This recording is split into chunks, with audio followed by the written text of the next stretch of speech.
పరిశుద్ధాత్మ దేవుడు జ్ఞాపకం చేస్తాడు. దేవుని కార్యాలను ధ్యానించు. పూర్వదినాలన్నీ ఏం చేయాలి? రిమైండ్ చేసుకోవాలి. పూర్వదినాలంటే నువ్వు తాగి తందనాలంటే రోజులు కాదు, పాపములో లోకంలో బ్రతికిన రోజులు కాదు.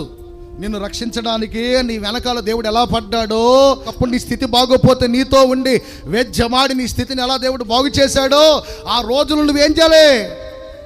జ్ఞాపకం చేసుకోవాలి. నీకు ఆ దినాలు జ్ఞాపకం ఉంటే నువ్వు ఇలా ఉండవుగా. మీరు కనాను దేశంలోకి వెళ్తున్నారు.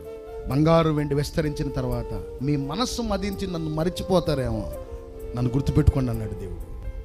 కానీ వీళ్ళు ఏం చేశారు? అవన్నీ కలిగిన తర్వాత ఇచ్చిన దేవుడిని మర్చిపోయారు. వాళ్ళు కన్ను మిన్ను కానకుండా ప్రవర్తిస్తూ భక్తి లేకుండా బ్రతుకుతున్నావేమో. దావీదు చరిత్ర అంత గొప్ప గణనీయంగా పరిశుద్ధ గ్రంథాల్లో లిఖించబడిందంటే ఆయన ఏమంటాడు తెలుసా? నా పూర్వ దినాలు నేను జ్ఞాపకము చేసుకొనుచున్నానంటాడు.